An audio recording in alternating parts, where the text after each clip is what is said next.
तो आराम से रहो, लेकिन उस पर अधिपत्य स्थापित मत करो। ये पंचभूति जो धर्मशाला है, अच्छा ये जैसे हमारा घर है, हमने मकान बनाया और मकान बनाने के बाद अगर हम सोचें कि अब ये हमारा है, कब तक का?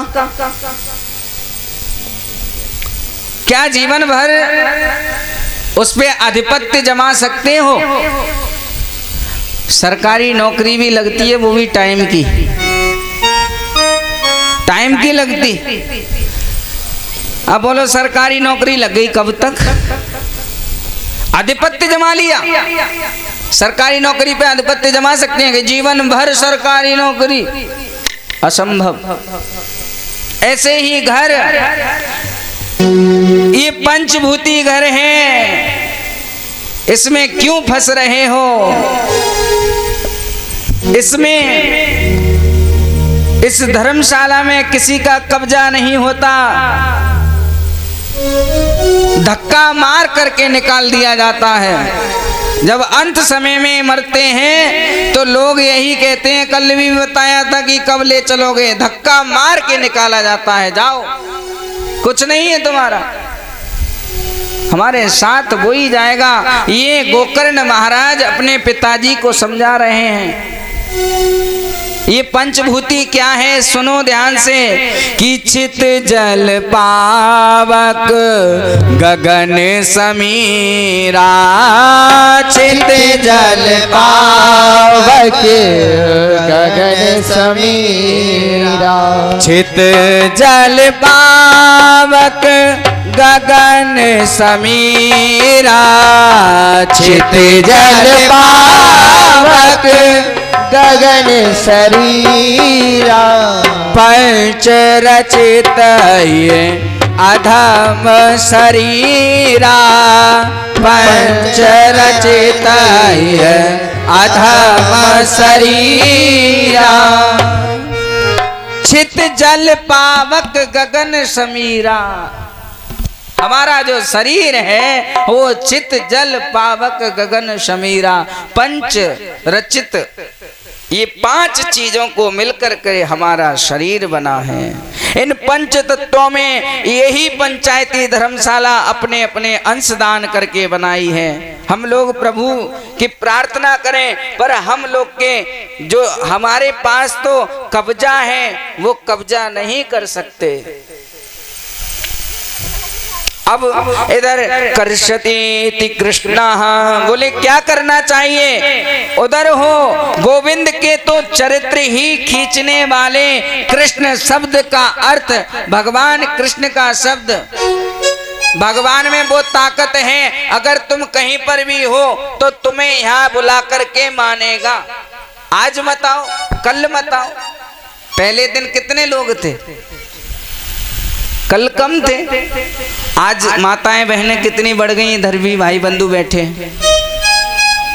जैसे जैसे कथा का समय बढ़ेगा वैसे वैसे यहाँ पर भक्त आएंगे, भगवान के भक्त। भगवान अपने भक्त को बुला करके मानता है और वो ही कथा सुनने आता है जिस पर भगवान की कृपा होती है,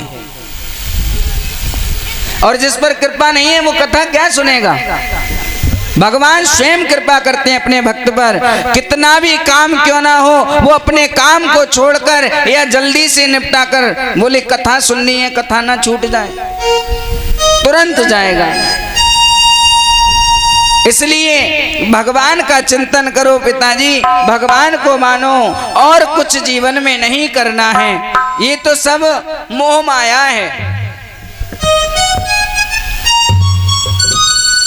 एवं सुतोकितस्तोपि गृहं विहाय यातो वनम।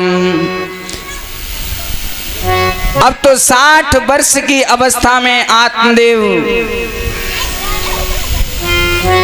को एक पुत्र ने अच्छी बात बताई और अच्छी तरह से चित्त में वो बात बैठा दी।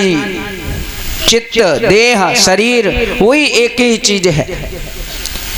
देह में, चित्त में, मन में वही बात बिठा दी कि कुछ नहीं, सब कुछ त्याग कर वन को चले जाओ और कुछ आपको नहीं करना है। संतों के बीच में भगवान का स्मरण करना है। अपने पिताजी को तो वन में भेज दिया, सबका उद्धार गोकर्ण महाराज जी ने किया था। बोले इस मोह माया से मुझे निकालना पड़ेगा। आत्मदेव शास्त्री जी को वन में भेज दिया। अब घर पर स्वयं रहने लगे, पूजा पाठ करने लगे। एक दिन क्या हुआ, धुंधकारी जैसे धीरे धीरे बर्तन चुरा करके सब कुछ बेच दिया। अब अपनी मां पर हावी हो गया। पिताजी के जाने के बाद पुत्र को पूरा अधिकार हो गया। वो धुंधकारी अपनी माँ पे सवार हो गया। बोलिए माँ, ये बताओ तिजोरी की चाबी कहाँ है जो पापा तुम्हारे पास रख करके गए। लास्ट में वो ही रह गई। अब तो माँ घबराने लगी, अब क्या करूं। वो चले गए वन में और मैं यहाँ अकेली, ये तो मुझे कभी भी मार सकता है। रात में अंधेरे में निकल गई, तिजोरी में जो सामान था वो लेकर के। धुंधली महारानी बोली मैं तो कहीं और जा करके रह लूंगी। रात में अंधेरे में जैसे ही निकली, रास्ते में एक कुआ में गिरकर वो भी मर गए। अब कौन रह गया? गोकर्ण नहीं, धुंधकारी अकेले। गोकर्ण महाराज जी को तो किसी से कोई मतलब नहीं था, ना उनकी कोई माँ ना कोई पिता। वो भगवान में लीन थे, भगवान की भक्ति में लीन थे, लेकिन पता सब कुछ था कि क्या चल रहा है। अब धुंधकारी घर पर अकेले रह गए। क्ववित्तम तिष्ठते ब्रूहि हनिष्यते लज्जयान्पते कूपे पाता कृतो रात्रौ तेन शानधनम गतः। कुआं में गिरकर उनकी मृत्यु हो गई। धुंधकारी अकेले रह गए। तुंगभद्रा नदी के तट पर गोकर्ण महाराज आसन बिछाकर पूजा पाठ करने लगे। ब्राह्मण आत्मदेव उसी प्रकार हमारा शरीर तुंगभद्रा है। तुंग अर्थात श्रेष्ठ और भद्र यानी कि कल्याण। जो तुंगभद्रा नदी श्रेष्ठ का कल्याण करे वही तुंगभद्रा है।